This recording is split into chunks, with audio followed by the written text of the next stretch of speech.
ring. Rick pointed to a shop sign on their left. McGregor and Sons, Butchers, he read. Written in English. We're in Aberdeen, Scotland, Dak said. April 21st, 1943, smack dab in the middle of World War II. Rick hated to admit it, but sometimes Dak was pretty good at figuring things out.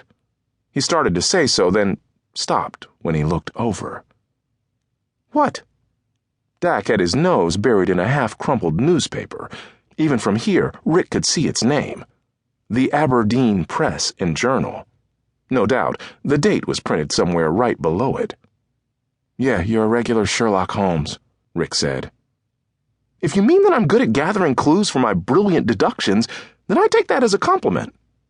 Okay, Sherlock. Then figure out why we're here. Rick looked around. Who is the square?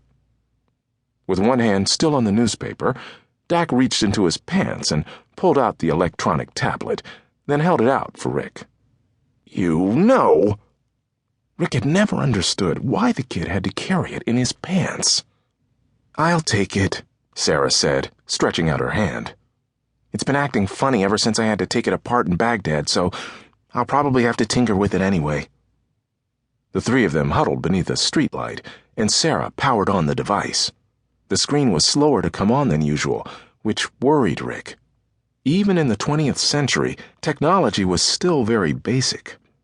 The best computers of this era filled entire rooms and were only capable of simple math.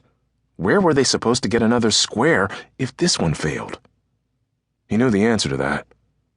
The future.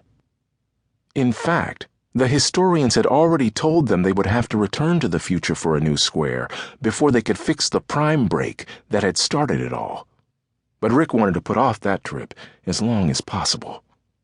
He'd interacted with his own ancestors several breaks ago, and he was terrified of facing the consequences of his actions, especially if the consequences meant that when he returned to the 21st century, he would no longer exist.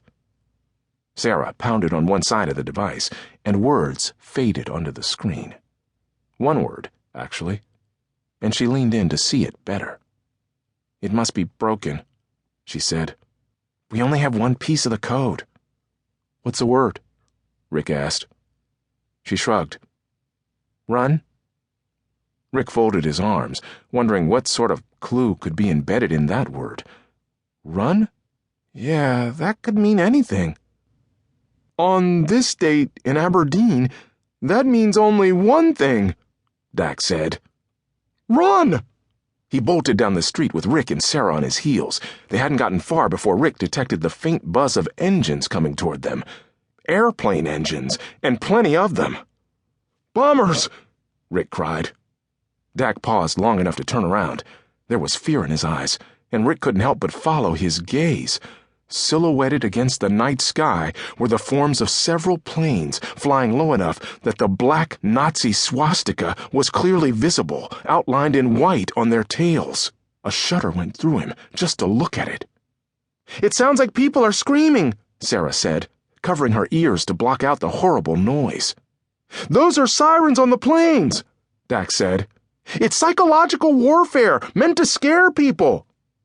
Because bombings aren't scary enough? Sera called back. Everyone was scared of the bombings, Dak called over his shoulder. The German Air Force was one of the strongest in the world at this time. Stop yelling history facts and run faster, Rick said. Dak's retort was drowned in another siren, this one coming from nearby. The ear-splitting sound pierced the night, warning the sleeping town of the raid. And then the planes were upon them. Dak dodged toward a street on his left, but from the corner of his eye, Rick saw a plane drop something in that direction. He grabbed Dak's sleeve and yanked him the other way. Sera screamed as another bomb landed down the street on their right. Glass shattered nearby, and the entire wall of a building crumbled to the ground. There might have been people in that building, Rick thought.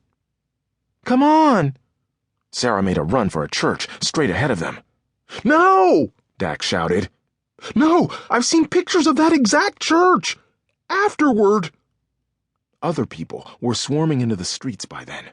Half-dressed men and women carried children in their arms.